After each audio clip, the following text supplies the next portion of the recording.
demokrasi yang sedang berlangsung di gedung ini, dan alhamdulillah bisa tercapai kata sepakat. Saya juga mengucapkan terima kasih kepada Saudara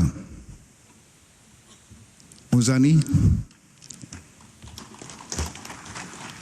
Pak Dasko, Pak Rizal atas keputusan terakhirnya. I love you full.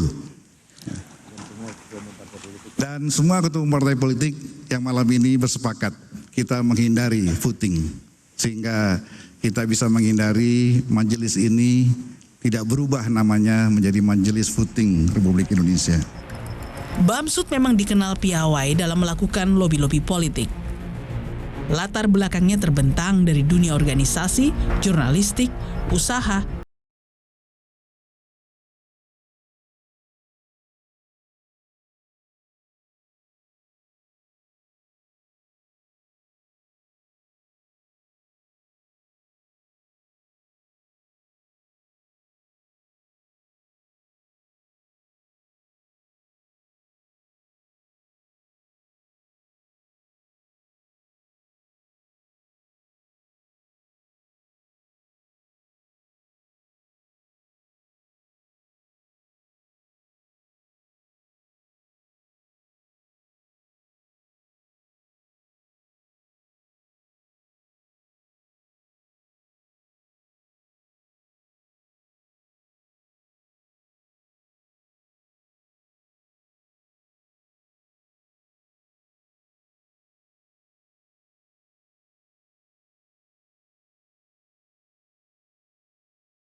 diketahui, Bamsud pun mengoleksi sejumlah kendaraan mewah. Di antaranya, 2 sepeda motor Harley Davidson, Jeep Land Rover, Bentley Mulsanne, Rolls-Royce Phantom, Mercedes-Benz S400, 2 mobil listrik Tesla Model X dan S, Lamborghini, Ferrari, Jeep Rubicon, dan Toyota Fortuner. Praktis, mobil termurah Bamsud adalah Toyota Fortuner tahun 2012 seharga 250 juta rupiah. Tim Liputan, Kompas TV.